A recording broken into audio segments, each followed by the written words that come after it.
क्या सच में प्रशांत तमांग इस दुनिया को अलविदा कह चुके हैं, या फिर ये खबरें सिर्फ एक अफवाह हैं जिन्होंने उनके चाहने वालों को सदमे में डाल दिया है? उनकी अचानक मौत की खबर ने हर किसी को हैरान क्यों कर दिया? इंडियन आइडल के मंच से देश भर के दिलों पर राज करने वाला वो साधारण सा गोरखा युवक कैसे बना एक ऐतिहासिक विजेता?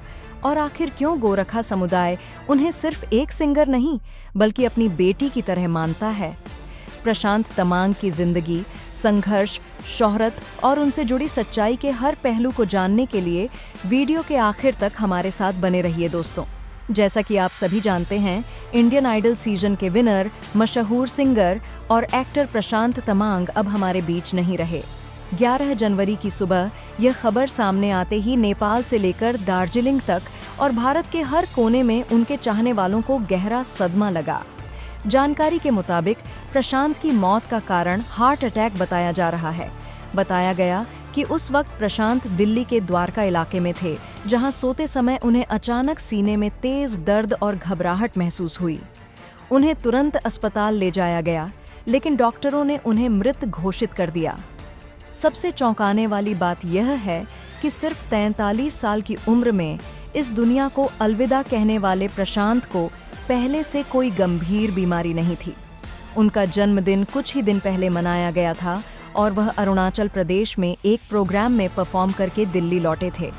उस वक्त वह पूरी तरह फिट और खुश नजर आ रहे थे, लेकिन 11 जनवरी की सुबह अचानक दिल का दौरा पड़ने से उनका निधन हो गया।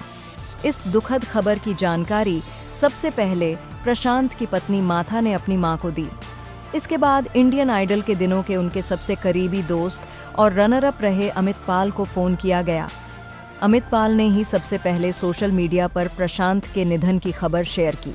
उन्होंने इंस्टाग्राम पर एक भावुक पोस्ट लिखते हुए कहा, यह कैसा इंसाफ है, मुस्कुराते रहो दोस्त, तुम्हारे बिना ये दुनिया वैसी नहीं रहेगी। मैं अब भी इस बात पर विश्वास नहीं कर पा रहा हूँ। इसके अलावा प्रशांत के करीबी दोस्त राजेश घटाने और सिंगर प्रमोद खरे ने भी फेसबुक पर अपनी भावनाएं जाहिर कीं। पश्चिम बंगाल की मुख्यमंत्री ममता बनर्जी ने भी ट्वीट कर प्रशांत के निधन पर दुख जताया और कहा कि प्रशांत का दार्जिलिंग और कोलकाता पुलिस से गहरा नाता था, जिसने उन्हें बंगाल के लोगों का बेहद चहेता बना दिया। सोमवार को प्रशांत का पार्थिव शरीर पश्चिम बंगाल के बागडोगरा एयरपोर्ट लाया गया। अंतिम दर्शन के लिए परिवार, दोस्त और चाहने वाले बड़ी संख्या में मौजूद थे। इसके बाद पार्थिव शरीर को दार्जिलिंग ले जाया गया, जहां उन्हें देखने के लिए भारी भीड़ उमड़ पड़ी। अंतिम संस्कार के दौरान माहौल बेहद भावुक था। प्रशांत की पत्नी माथा अपने आंसुओं को रोक नहीं सकीं और फूट फूट कर रो पड़ीं। उनकी बेटी भी अंतिम दर्शन के समय वहां मौजूद थी, जो बेहद गुमसुम नजर आ रही थी। दोस्तों, प्रशांत के अचानक चले जाने से हर कोई हैरान है। किसी को समझ नहीं आ रहा कि हमेशा हंसते मुस्कुराते रहने वाले प्रशांत इतनी जल्दी इस दुनिया को कैसे छोड़ गए। इसी वजह से सोशल मीडिया पर तरह तरह की बातें भी होने लगीं। कोई इसे रहस्यमयी बता रहा है, तो कोई साजिश की बातें कर रहा है।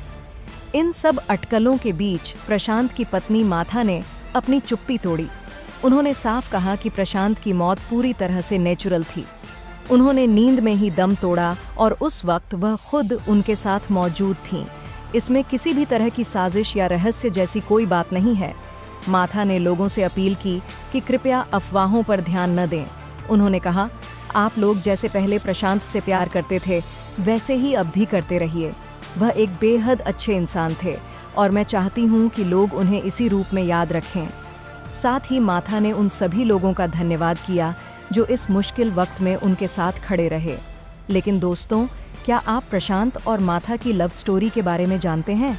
अगर नहीं, तो चलिए अब शुरुआत से आपको बताते हैं प्रशांत तमांग की पूरी लाइफ जर्नी कि आखिर कैसे एक आम इंसान से प्रशांत तमांग इतने बड़े सिंगर बने। प्रशांत तमांग उन कलाकारों में से थे जिन्होंने अपनी कड़ी मेहनत और मधुर आवाज़ से म्यूज़िक लवर्स के दिलों में एक खास जगह बनाई। प्रशांत का जन्म 4 जनवरी 1983 को दार्जिलिंग में रूपा तमांग और स्वर्गीय मदन तमांग के घर हुआ। उनके पिता एक कांस्टेबल थे, जबकि मां हाउसवाइफ थीं, जो घर संभालने के साथ साथ अपने दोनों बच्चों की परवरिश भी करती थीं। प्रशांत की एक बहन भी है और उनका बचपन पूरी तरह दार्जिलिंग में ही बीता। उन्होंने अपनी शुरुआती पढ़ाई भी दार्जिलिंग के ही एक स्कूल से पूरी की। बचपन से ही प्रशांत का स्वभाव बेहद मिलनसार था।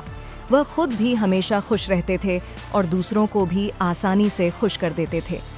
प्रशांत नेपाली मूल के भारतीय थे और गोरखा समुदाय से ताल्लुक़ रखते थे। संगीत बचपन से ही उनकी जिंदगी का अहम हिस्सा रहा। वह अक्सर स्कूल के कॉम्पिटिशन्स में हिस्सा लेते और अपनी मधुर आवाज़ से सबका दिल जीत लेते थे। उनकी आवाज़ में ऐसा जादू था कि जो एक बार सुन ले वह उन्हें भूल नहीं पाता। लेकिन एक घटना ने उनकी जिंदगी की दिशा ही बदल दी। कम उम्र में ही उनके पिता का साया उनके सिर से उठ गया। पिता परिवार के इकलौते कमाने वाले थे और उनके जाने के बाद घर की पूरी जिम्मेदारी प्रशांत पर आ गई। इसी वजह से उन्हें पढ़ाई बीच में छोड़नी पड़ी और पिता की जगह कांस्टेबल की नौकरी करनी पड़ी। हालांकि पुलिस की वर्दी पहनने के बावजूद उनके दिल से सिंगर बनने का सपना कभी नहीं गया। वह अक्सर कोलकाता पुलिस के आयोजनों में गाया करते थे और उनकी आवाज़ हर किसी को पसंद आती थी।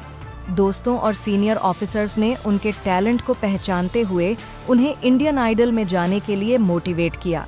यहीं से प्रशांत की जिंदगी का वह सफ़र शुरू हुआ जिसने उन्हें फर्श से अर्श तक पहुंचा दिया। जैसा कि कहा जाता है, इंडियन आइडल ऐसा मंच है जिसने कई आम लोगों को चमकता सितारा बनाया है और प्रशांत भी उसी मंच पर ऑडिशन देने पहुंचे जहां उन्हें सेलेक्ट कर लिया गया। शो के दौरान प्रशांत ने अपनी गायकी का ऐसा जादू बिखेरा कि सीधे फिनाले में जगह बना ली। उन्हें कोलकाता पुलिस, परिवार और फैंस का जबरदस्त सपोर्ट मिला। करीब 7 करोड़ वोट्स के साथ यह जीत सिर्फ प्रशांत की नहीं बल्कि पूरी गोरखा कम्युनिटी की जीत बन गई। दार्जिलिंग, नेपाल, सिक्किम, भूटान ही नहीं बल्कि विदेशों में रहने वाले नेपाली भाषी लोगों ने भी दिल खोलकर उन्हें वोट दिया। उनके लिए चंदा इकट्ठा किया गया, रेडियो स्टेशनों ने कैंपेन चलाए और सिक्किम के तत्कालीन मुख्यमंत्री पवन चामलिंग ने भी उनका समर्थन किया। आखिरकार साल 2007 में प्रशांत तमांग इंडियन आइडल के विजेता बने। शो जीतने के बाद उनकी लोकप्रियता तेजी से बढ़ी, लेकिन कुछ विवाद भी सामने आए। सबसे बड़ा विवाद तब हुआ जब रेड एफएम के आरजे जोनाथन ट्रैट ने गोरखा समुदाय पर आपत्तिजनक टिप्पणी कर दी। इस बयान के बाद दार्जिलिंग और सिलीगुड़ी में भारी विरोध हुआ और मामला गृह मंत्रालय तक पहुंचा, जिसके बाद आरजे को माफी मांगनी पड़ी। प्रशांत की जीत ने दार्जिलिंग की राजनीति में भी असर डाला। विमल गुरुंग जैसे नेताओं ने इस वोटिंग कैंपेन से अपनी लोकप्रियता बढ़ाई और आगे चलकर गोरखा जनमुक्ति मोर्चा का गठन हुआ। सिंगिंग में सफलता के बाद प्रशांत ने एक्टिंग की दुनिया में कदम रखा।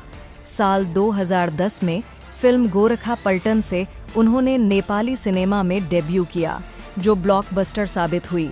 इसके बाद निशानी, पर और योगमाया जैसी फिल्मों में भी उन्होंने काम किया। हालांकि वह बॉलीवुड में ज़्यादा काम नहीं कर पाए। एक इंटरव्यू में उन्होंने बताया था कि हिंदी ट्रांसलेशन में दिक्कत की वजह से उन्होंने नेपाली फिल्मों को ही प्राथमिकता दी।